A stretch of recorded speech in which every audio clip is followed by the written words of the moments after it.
You're listening to the Mind Your Own Business podcast, aimed at helping photographers learn how to make the leap from amateur to pro.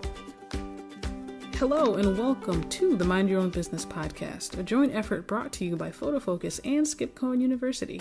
This is Shamira Young, and I am joined by my co-host Skip Cohen. Skip, hey, how are you? Here I am. There you are. Here I am, and it's just another day with. Any minute now, we'll start the 2:00 afternoon storms in Florida. So I love it because every night I'll ask Alexa, what's the weather in Osprey, Florida for tomorrow? And it's the exact same thing every single night. High of 88, low of 76, with thunderstorms and intermittent sunshine. So wow. That's Florida. But in terms of the podcast, and this reminds me of a line from being a counselor at Camp Winnebago, it never rains at Camp Winnebago when there's sunshine in your heart. Which is just about the cheesiest line I can think of. But we've got lots of sunshine going on today with this podcast, and it's going to be a kick, and it's going to be very different from a lot of our past conversations. And here's why. Andrew Michaels from Chicago joins us, and he's relatively new as a full-time professional photographer and has had a few serious challenges that he came out of absolutely stellar. But he's also a musician and a songwriter, and I think that's where he gets the discipline for photography from, because anything you're doing in the arts all tends to blend together when it comes to focus and passion. Now, the fun part of this, too, is that Andrew and I met for all of about 30 seconds probably 2 weeks ago at the ClickCon show. I saw him on the floor. He knew where I was on Platypod. He was in one of my programs. So we're going to cover a lot of ground in today's topics that tie back into the challenges of the pandemic, using your equipment to give back to the community. We're going to talk about special projects and probably get into a little bit on networking. And as usual with this podcast, who knows what else might come up along the way. So, Andrew, as I say every single time, and I need a new line, this is the cue for your lips to move. Welcome to Mind Your Own Business.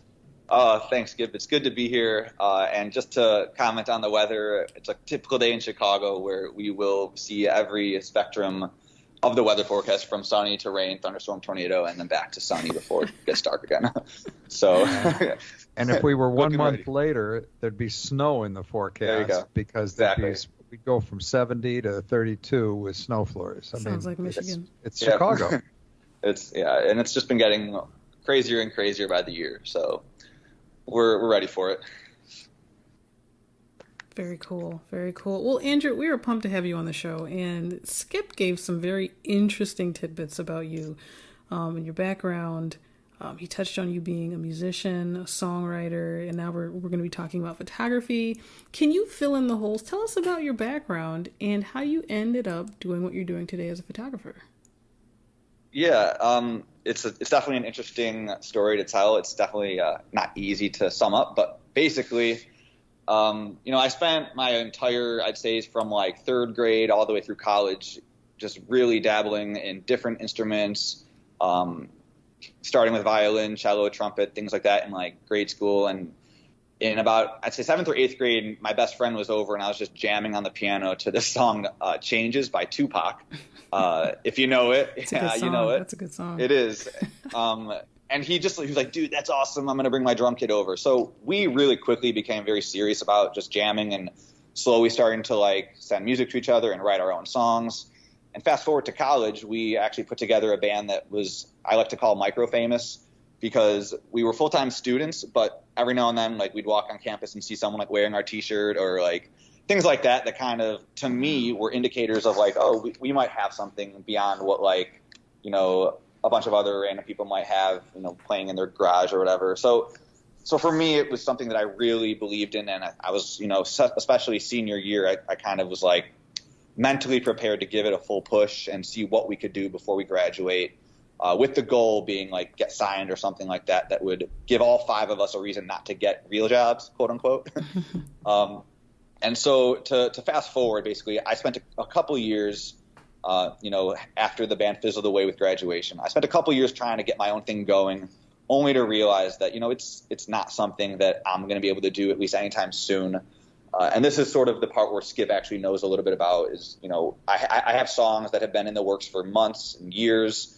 And it's just part of it is because I'm a self-taught audio engineer. So I hear things and I can tell that it doesn't sound exactly as it should, but no one has ever really taught me exactly how to make it sound better. So, when you're working in a laptop with a million different options, you can spend, like I said, like literally years trying different things out and experimenting until you really like what it sounds like. And so one day, I was living in New York City working for a tech startup. I kind of had this like inclination of like, well, I'm in Manhattan. I kind of like the idea of having like an actual camera. And before I knew it, I fell in love with the art because unlike music, and this is why I've been rambling about music for so long, there was a big contrast between the way I went about music and the way I could go about photography, which was like I didn't care so much about the photography, but I was still able to output some sort of creative piece of art. And I think without really intentionally going into it for that reason, I was able to get out of it way more than I've been able to get out of the music project because it is much more of a quick turnaround. And I think also to tie it all together, it's like I spent 15 years writing songs about me personally, whether it be heartbreak or the way I think about the world and how things need to change. But it's always kind of been like an egocentric idea, whereas photography kind of, by the time I was, let's just say, capable enough to put a picture out that anyone would even look twice at, by that point in time, like I'd say as an artist, I had sort of reached this pinnacle of like, all right, I'm done talking about myself. You know what I mean? Like no one wants to hear it anymore. Like what can I do that's bigger than myself? And that's ultimately what led to this Familiar Faces project. I'm a huge fan of the L. I think it's such a cool, like physically looking structure, and the idea that you can enjoy like every piece of Chicago for like, what is it, $2 a ride or something like that. Whereas, especially with COVID, Ubers are like $50 to get 3 miles. So I would hate for there to be one day where like the L is just vacant and not running. And to be honest with you, after COVID, I feel like it's up to me and other people to sort of like voice their love for the L and change this perception that it is just a smelly, rundown train that no one should ever be seen on, because it's more than that. So I think I definitely over answered your opening question, but that's sort of how the music life has led to the photography and this Familiar Faces project. Okay, so for anybody who doesn't live in Chicago or hasn't been in Chicago, the L is part of CTA, which is the Chicago Transit Authority. It's the train system in and around Chicago, getting in and out of the city. And it never slowed down it did not. COVID, which is really remarkable. But I want to go back to one spot here that ties back into how you got started. I know you decided to go full-time photography and open your business in January of 2020, and by March the pandemic hit and it shut you down. Share the frustration that you had at that point, because everybody went through different levels of it, and the fact that you took the negative and turned it into a positive in terms of a special project is definitely a direction that Shamir and I would love to have this conversation go. So take us back to your thought process in March of 2020. So in March of 2020, I had just, spent 2 months whipping together a whole new portfolio. I gave away 3 headshots for a week, took, anyone that came through, great, free headshot. And then I spent a few weeks editing them all and learning Squarespace so that I could have something to promote. And so you think about all the excitement building up to that final, okay, the website is ready and now it's time to make flyers. It was literally that week where I remember being at, the Lawrence House up in Uptown, getting my coffee, ready to start building out these flyers. And my uncle's texting me hey, it's worse than they're saying it is. They're going to start shutting places down. And for a minute, I was just panicked. I was well, then what am I going to do? Because if no one can come to my studio, this is all just, it comes to a screeching halt, literally. And so I was just thinking, okay, well, there has to be something that I can do with my, my skill set to still help the business and ultimately just get my name out there. And so that was the first like survival instinct, I think. And I think it was just sort of like along like my day to day, like just going about my day. I kind of was like checking over my notes of like creative ideas that had been on hold, things that I was like, all right, well, maybe now it's time to like focus on some of these. Like, what would be a good way to spend my time? And just the more I went about my day, it was just so clear that this idea for, recognizing CTA employees would be something that could, A, be something that I could do productively with my time, B, be definitely like a worthwhile endeavor considering how hard it is to, some of these people were working 16-hour days, 7 days a week through COVID. And it's like, that's a lot of work, and I can't imagine it myself. So I felt like this was just a very good thing for me to sink my teeth into. And I think that's really what the mindset was like, what can I do in the meantime, That's really would that answer your question? That's inspiring. A little bit? Yeah, that covers it. Yeah. Wow. So, Andrew, I really like how this is really inspiring because you did not let COVID get you down. And we all remember, how it was when things were getting really bad. And one thing that I found really frustrating was all the negativity, the naysayers, the people who were all doom and gloom, nailed to the news, and they kind of lost their productivity, especially a lot of creative people out there. But for you, you actually let it fuel you and fuel your passion and your determination to move forward, even with this global pandemic. And I'm super curious about kind of the nuts and bolts, the logistics of you kicking off this special project. How did you make it? How did you make it work? How did you go about it? That's a really good question, and it really pinpoints on my weakness as a disorganized planner. So it started off, again, it all starts from this little note that I keep on my phone where anytime I get an idea that I really like, I'll write it down. Because at any given moment, there's already 5 things I'm working on creatively. So the idea is eventually when I have a break or, a pandemic hits and I can't work on what's on the current, front burners, I look back and I kind of see what I can do. So with this, I'm like, okay, so I don't know if I mentioned this. I might have just told Skip offline, but the actual note was to photograph bus drivers, when they kind of lean over and they look out the door as the door opens. I just thought that would be a cool snapshot to have a huge collection. Turns out there's like 10,000 stops in the Chicagoland area, so that was just not possible. But, kind of when you think of the number 10,000 and then you see the number 194, which is how many actual CTA stops there are, that even though it's a big number, I'm like, okay, if I just did one line a day, it would be done in a week.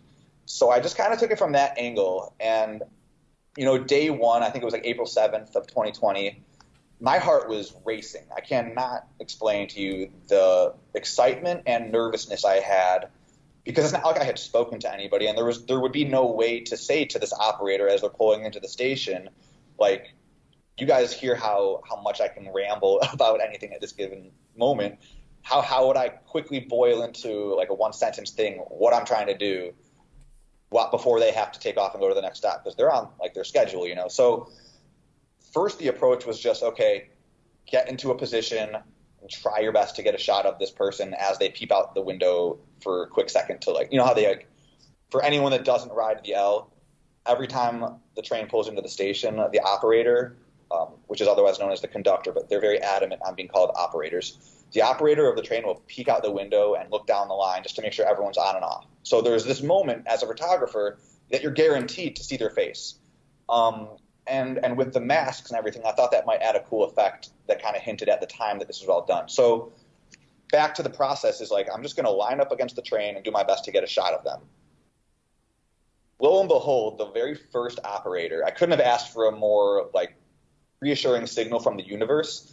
This operator was decked out in like the most prototypical train operator uniform, like pinstriped suit, pinstripe matching hat.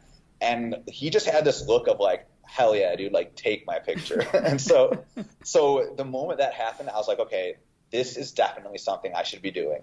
And I know that that's silly to like kind of let that actually affect me, but it really did. I'm a kind of like a spiritual person sometimes, and something like that is enough for me to like just go forward with something. And that's not to say that there were not people, different operators that, 1 in every 20 would actually be like, hey, no pictures, or like they would actually get quite pissed at me. And that is when I started to actually realize, okay, there's got to be a better way to go about this. So for the first day, I just kind of did that like run and gun that I just kind of described. But about a week into it, so when I think it was just for the brown line. So that was like the second line that I actually did like front to back. I would actually wait at the station and I would show them a picture that I had already gotten and say, hey, I'm doing a little project for the CTA to kind of recognize the essential workers. Here's some pictures I've done so far. Is it cool if I get you at the next station? That was like my scripted go-to line. Nice. And some of them were like, oh, I love that. Like, where's it going to go? Like, what are you going to do with it? And at that point, I really didn't know. But I just knew that it was going to be some sort of collage. So that was the process moving forward. And it really helped to not only just make me feel better about it, but as I've gone about trying to promote this to like the CTA and different organizations, I'm actually glad that I did that because to an extent I do have the the permission from all of these operators to have their photograph and use it in this collage. So again, just kind of broke it down by the line. And when that was all done, it was kind of a brainstorming session of how to organize these images. And it just kind of occurred to me that it would be really cool to somehow attach the operator to the location of the station. So I kind of traced the actual CTA map in Illustrator and overlaid their picture to the corresponding stop, generally speaking, where it would be on the actual map. So again, this thing took like 6 months, so I'm doing my best to boil it down, but that's essentially what it was. Interesting. Well, we've had a lot of guests over the years. Shamir and I have been doing these podcasts since March of 2017, and I have no idea. I can't begin to count how many times our guests have talked about the importance of special projects because it helps you. Usually a special project is out there because you're just burned out on the regular day in, day out business, and a special project helps you get back to focusing on the most important client you have, which is yourself and your creativity. But in this case, it became a way, from my perspective, that you could get back involved in the community. I mean, people like working with companies and buying products from people that they perceive as giving back. And what I love about this is that every single one of you listening right now have got a group of unsung heroes in your community that would love and deserve a little bit of recognition. I mean, for me down here, there's no train system in Sarasota, Florida area. But as far as I'm concerned, and poor Shamira and Andrew have already heard this already just before we went live, everybody on the staff at public supermarkets, they kept their doors open. They kept us stocked in everything from food to, God forbid, anybody should run out of toilet paper. But it was all there, and it was all thanks to them. So what I love about this is the way it gave you a chance to recognize a group in your community that is truly important. In fact, for everybody listening, there's a link down here below the podcast that will link to Andrew's guest post on the Skipcon University site last week. And you'll see some of the images. You can link to the project on Instagram, but it'll give you an idea of the depth of this and the potential. And I didn't mean to babble so much. I never even got to my question, because my next point, because it's photography, I want to know how in the world you wound up at ClickCon. Yeah, that's another good question. And this one I can answer in less than 5 minutes. I was just, I'm in a few Facebook forums and groups and whatnot, and I just kept hearing about it, like ClickCon this, ClickCon that. And again, this has been, I'm 31 now. For the past couple of years, it's been all about trying to shift my focus from like, okay, I live to promote Andrew and what Andrew thinks and feels and whatever. I'm trying to just meet better people and better myself and become part of something beyond just me. So, one way to do that is spend 6 months riding the trains, getting pictures of operators. another much easier way to do that is just go to a conference and meet other photographers in the industry. So I bought my ticket, and the funny thing about it is I didn't even know at the time that I was part of like the group of people. Like buying a ticket allows me to shoot models and like take advantage of way more than I knew. I thought I was just going to take a few classes and listen to the keynote speech, and I got so much out of it that was just, icing on the cake.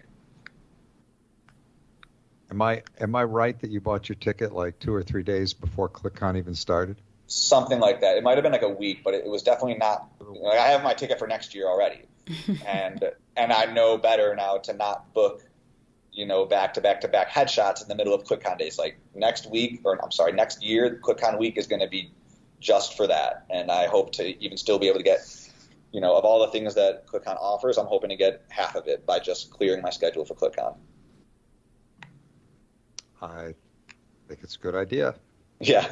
One of the greatest reasons that we all need to get back to conferences, and we've got to do it safely, and the pandemic is on the rise again, and I don't want to minimize anybody's health concerns, but unlike a conference online on Zoom, which we've all done enough Zoom meetings. In fact, all of us are sitting here saying we wish we had stock in Zoom before the pandemic.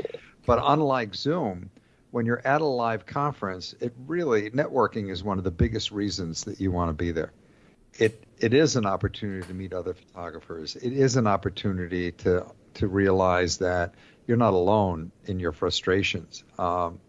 Years ago, my mom was fighting Alzheimer's, and my dad and I went to an Alzheimer's support group. Well, for my dad's generation, you never did your dirty laundry, as he put it, in public. And you certainly never teared up. And yet suddenly Dad was in a room of men and women, primarily his age. A few of us as caregivers or support family members that were younger were there. But all of a sudden, Dad learned that, wow, it's okay for me to be angry. It's okay for me to be frustrated. It's okay for me to be sad, and share that. And when you go to a conference and it's live, and you can still be 5 to 6 feet apart, you can still be careful. But when you're actually meeting people that you haven't met before, and they're in the same general business you're in, or if nothing else, they have the same passion, it's just a great way to be able to build your strengths. What other programs, when you were at ClickCon, what other things did you find of value that helped you? There was a lot of, unexpected things that came up.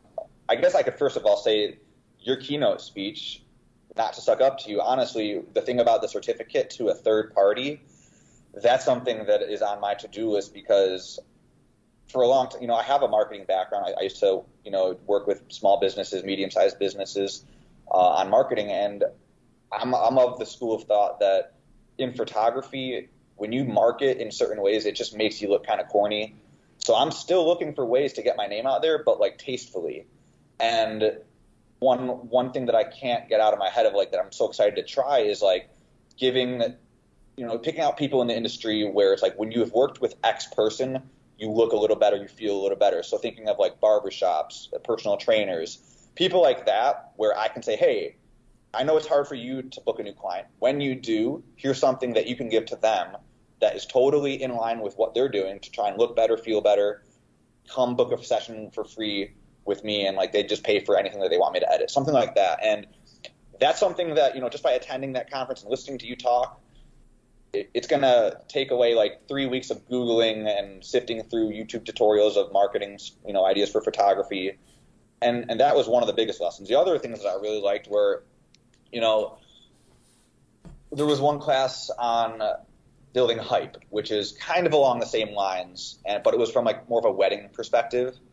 And just thinking of the things that aren't actually taking the pictures, things that aren't actually the lighting, but are still so critical to the process of being a photographer and running a business, like how frequently to stay in touch with someone, and how, like what sort of emails you can do that, prepare them for the shoot, of course, but also kind of express your excitement to be working with them. These are just things that when I was thinking about this conference, I was imagining myself just sitting, listening to a lot of like technical things. But it was everything non-technical that I really appreciated the most, aside from just being immersed with other creative people that, I tend to feel a little bit like an oddball sometimes, being a self-taught photographer with a bunch of athlete friends growing up. So to see a bunch of other people like nerding out at like a portable flash that could like still light like an 8600, I'm like, okay, I'm where I need to be. Like, these are my people. You know what I mean? Yeah, just for our listeners, the third-party certificate that Andrew's talking about, and I'm going to give credit right now to Doug Box from Texas because it was Doug's idea when I first heard it. The whole idea is that rather than just discount your prices and do a sale or have something that you're going to give away, the whole idea is that as the photographer, and let's use a realtor as an example, you design a certificate for a free portrait sitting and you give it to the realtor to give as a gift to their new clients. And I don't know about everybody else, but when we bought our house, the realtor that closed the deal for us brought by a basket with some cheese and a bottle of wine or champagne or something in it. Well, we're suggesting that in that basket, or whatever it is that a realtor uses to give back as a gift to say thanks to a client who just bought a house through them, that there would be a certificate there for a free portrait sitting. Now, the family wins because they're sitting there with a $250, let's say $300 value certificate, and the photographer wins because they're not eroding their pricing structure. This is a gift from the realtor, and the realtor wins because they've given it to the family. And it's just a neat way to be able to build your business and look for clients. And it works for realtors. It works for, especially right now, the pet business is huge. Oh, yeah. It'd be a great thing for a veterinarian. It's great for lawyers, accountants. So, and you just brought up a whole new group there with somebody that's got a health club, a salon. I mean, there's so many different areas there. So that's what that was. Sorry, Shamir, I know you got a question. No, that's all right. That was a really good point. And, Skip, you mentioned how it's a great way to build your business. And that actually kind of leads me to my question for you, Andrew, because we talked about how when the pandemic started, you kind of had to put your dream on hold, so to speak, as far as building your business. And then you did that really cool special project. I'm really curious about your business today, because looking at your website, it looks like you're doing well. You've got quite a portfolio, and we all know that the pandemic hit, things shut down, and then things opened up again. What did you do to build your business once things opened up? So I honestly, well, first of all, thank you. I'm happy to hear that it looks like I have a really nice portfolio, because that's really all I've been trying to do this whole time. I'm still not satisfied. I mean, before this call, I was literally just updating my website, going through my pictures, picking out better ones, more recent stuff. And I got to give a shout out to another photographer in Chicago. His name's Garrett Buckley. And, 3 weeks ago, my website didn't look like this. It was, you go to my homepage and you scroll and you see a bunch of photos. That was it.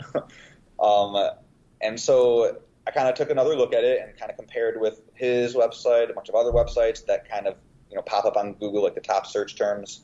I'm sorry, not the top search terms, the top search results. If you search Chicago headshot, Chicago photographer, and I started to realize, like, they actually have copy on their site. Like, great for you that you're like so artistic that you just want your images out there and nothing more. But like, if you're trying to run a business, you gotta kind of, put some pricing, put some more information on there, make it easy for your customer to make that decision. So I think constantly evaluating my website and just never being satisfied with, the product, which is the imagery, has gotten me to a point where I'm actually looking at my website and I'm saying, yeah, I like this actually. And it's very close to what I want. And I think I know you guys have a question eventually that you want me to give some advice to newcomers, but I'll cut it off there because I feel like I'm about to bleed into that question. But essentially, just kind of following your vision, and I think I'm finally there. So the business will follow if you keep on just honing your skill set and keep learning and studying your competition, I guess. just to change gears for a second, because I think it was Sherry Hagerman that commented on your post. What is the piano project? Oh, that's funny. After the keynote speech, I noticed a grand piano right outside the red lacquer room. And again, I mentioned that I am very spiritual at times, and I do trust the universe speaks to me in ways. Well, out of nowhere, about 3 weeks ago, I had this urge to print out some sheet music that I hadn't thought about or tried to play in over a decade. It's the sheet music for Für Elise by Beethoven. It's just one of the first songs I ever learned, and with my current state of just editing, updating, I honestly felt my brain kind of going into overdrive. Kind of like a side note, I do have a fast forward tattoo on my right bicep and a pause on my left tricep. One of them is representing the fast nature of my mind that's always just kind of going out of control. And then the pause is sort of like that balance. And so I kind of felt that I was kind of going into fast forward mode, and I needed a way to slow it down. So I went to UPS, printed out some Für Elise sheet music, and I was just like, okay, 2 days ago I just finally played Für Elise all the way through, and here's a grand piano just sitting here, like this elegant piano in this hotel. So I ran home, grabbed my macro lens, and executed a project that's been one of the other projects on my to-do list, which is just a macro shoot of a grand piano to eventually print out and use in my studio as like decor.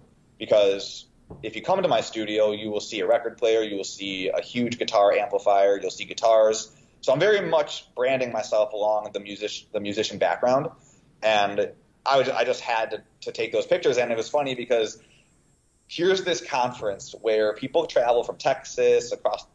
I met someone in Texas, so I just threw that out there. But I'm sure people travel from even further than Texas to be here, meet up with other models and other people, and here's Andrew in the corner being isolated, taking pictures of a grand piano. So everyone's like, you're still just taking pictures of that? Like, there's people here, come mingle. And I'm like, you don't understand. So that's the project that she was referring to. Well, very cool.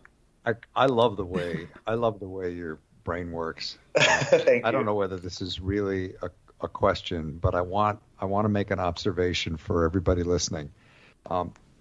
One of the things that you've learned to do, and it's funny how you talked about, you were a little bit introverted, and this is what you used to do, and it was always about you expressing things you were feeling. But one of the things that makes a huge difference, you sent me you commented, and then you sent me an email on a project, and then I said you want to do a guest post. One of the things that you do really well is be accessible. And I can't tell you how many times Shamara and I have been chasing down, it could be an artist for a podcast, it could be somebody we're just trying to catch up to for something she might be doing or I'm doing, or all of us in the industry. The fact that you responded right away, the fact that you responded and somehow over the years you weren't just an artist, you actually learned how to write and could communicate, because there are so many times that I get stuff from photographers, and I get it. You're artists, you're photographers, you didn't set out to be writers, but just use spell check, everybody, or use Grammarly if it's going out to somebody important. The bottom line is that you want to be accessible, you want to get back to somebody when they call. If it's a client, you want to get back to them, especially in the wedding industry. If you're a client and you're chasing down your photographer and you've just put the word out to, let's say, 3 photographers whose work you saw online and liked, 90% of the time, whoever gets back to you the quickest is going to be the one that stands out in your mind. So I don't know, Andrew, you're a lesson to responding quickly and nicely and coherently. Thank you. I don't know how we turn that into a question, because you obviously you didn't cut the writing class in high school or college. You stayed through the whole thing, and it shows. Thank you. Well, I've always said it, and I'm going to say it again. These interviews fly by so fast. And Skip, I think I'm going to hit our final question, our final favorite question, unless there's anything else. Nope. All right. So This is the perfect question too, this because I love he's it. both a new photographer and has learned a lot in a very short amount of time. Right, right. So Andrew, what advice do you have for photographers who are just starting out today, especially with the challenges of everything going on with the world? What would you tell them? What should they be doing? Shamira, I wish I had time to prepare this answer, but I'm just gonna go with what comes to mind. And Go for it. here's what I've got for that. And by the way, that's a joke. I've definitely thought on this for a while. One piece of advice I really want to hammer home to newbies, because it came up from from me being quote unquote the newbie at ClickCon. I was in this same situation, so you'll see what I mean. But the lesson is, take everything that you get from the quote unquote experts and intermediates with a grain of salt, because I do. If I have do I have a few minutes, or is this real quick? I'd say It's in go between for it. real quick, and you have a minute. I'll go for it. Well, I always draw from the lessons I learned in music, both personally and professionally. And one thing that I've learned is, I mentioned my drummer, my best friend. We went through this decade-long musical journey together, starting with me being the one taking piano lessons, getting theory, injected into my brain, knowing about, melody, harmony, rhythm, and he was the drummer. People joke that drummers don't know anything about music, and in a way that's true, but in a good way that's true. And you fast forward 10 years and you skip over all the times where we're in a writing session and I'm kind of salty that the band voted for his idea, because here I am, the one who actually knows music, quote unquote, knows music, and he's just the drummer. But his motto was always, just do what sounds good. Just if it sounds good, that's what we should do. And I'd be like, that doesn't make sense. But it really does make sense, because in music, it's what sounds best, not what is theoretically correct. Now, the way that relates to photography is, we were at the shooting bays, and there were, of course, the recommended settings, ISO, aperture, shutter speed. I took one, I took a picture with those recommended settings, and I looked at it, and I'm like, well, this is a scene of a girl, blonde hair with a beach ball and a blue backdrop. That, to me, screams high key. That means, for anyone that doesn't know what that means, high key is contrary to low key. High key means it's a very bright scene. But the settings that they were giving me were kind of in the middle. And I was like, no, this has to be bright. That backdrop needs to be blurred out. So I'm fiddling with my settings. And a couple photographers, not just one, not just two, but like a few people walked by and they're like, yo, like settings are right there. Like you should be in and out in like a minute. And I'm like, I was shocked to hear what I took as very closed-minded thinking from a bunch of what I would also consider creative people. So back to what my drummer was saying, just whatever sounds best. As a photographer, it's just whatever's going to look best, and most importantly, what you're going for. Like, you can't just take people's word and let it be that. You kind of have to take it with a grain of salt. And so that would be, for anyone starting out, my piece of advice. I'm going to add one sentence to that from my Sure. old buddy Dean Collins. Remember that beauty is in the eyes of the checkbook holder. Yes. Stop getting wrapped up in Facebook threads where somebody didn't like your work, but your client was really happy with it. And remember, it's your client. Even when you're shooting work for yourself, you're the client. Yeah. Amen. Love it, Andrew. That was the perfect advice. And as you were talking, I was thinking back to all of my clients, and I can't think of a single one that asked me what settings I used on images that I created. They were just happy with the final result. And so yeah, I love that you highlight we all need to really stay curious. Don't just stay curious. Yeah, don't do what of course it's good to take advice, of course, but we all need to foster a sense of curiosity and creativity in our work. So awesome. I mean, just to emphasize, like in all of these Facebook groups I'm part of, it's so easy to like read these comments that people have to critique a photo. But if you don't go and actually see that person's work, you have no idea where they're coming from. Like a wildlife photographer commenting on a portrait, you got to just think about it from that perspective. So photographers out there, if you're listening, stay true to you. Awesome. Awesome. And Andrew, I want to make sure our listeners know, where can they check out your work online? Oh, totally. Instagram is just State Street, like the street all spelled out, Photo Studio. So at State Street Photo Studio. And then the website is just statestreetphotostudio.com. And I do respond to DMs. I love helping other people if they have questions. So feel free to shoot me a message or just share my work if you like it. That'd be dope too. Awesome. And we'll make sure to include that in the show notes.